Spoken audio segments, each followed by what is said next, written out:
Today we'll be talking about the theme of disruption. Disruption occurs when an organization has been operating in a market for an extended period of time, and all of a sudden they're having to compete with these new technology startups or market entrants who are quickly able to eat away or erode at some of their market share.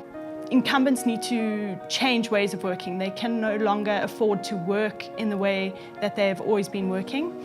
They have to change some of their mindsets to be able to be more agile and more innovative. If organizations aren't able to compete with these technology startups in a way that these technology startups are able to operate and compete, they are going to be left in a very uncomfortable space, because the rate of change external to the organization is almost going to be too quick for these incumbents to keep up with. Internally within the organization, incumbents are really going to have to look inward, understand what makes them strong within the market, understand what they can work on and use as their strategic and competitive advantage going forward, and really focus on those characteristics and attributes. Disruption and avoiding disruption takes a deep understanding of where you're strong as well as where you're weak, and I think it's super important to understand where you are weak so that there's a culture of transparency. There was one key consideration and insight that I really gained from the report, and that was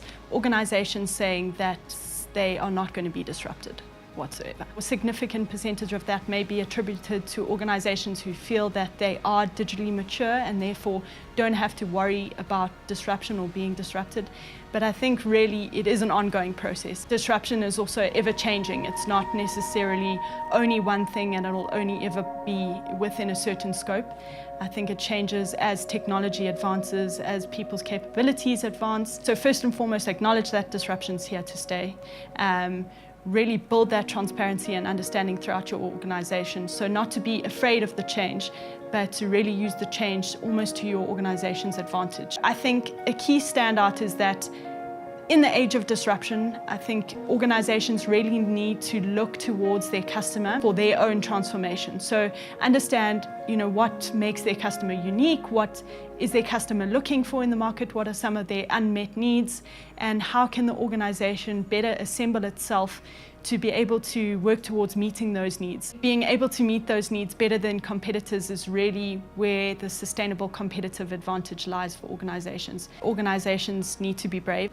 I think it takes strong commitment from leadership within the organization to really be able to drive the ability to be brave.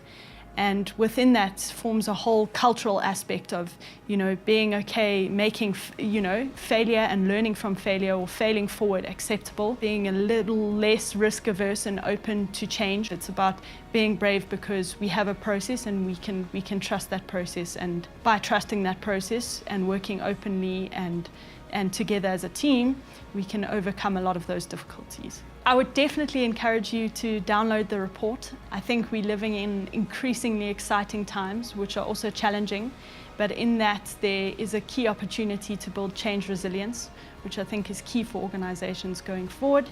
It would be really great to gain insight from you into your experience and your organization's experience with disruption, and it would be really great to start a conversation around that and to leverage some of each other's insights going forward.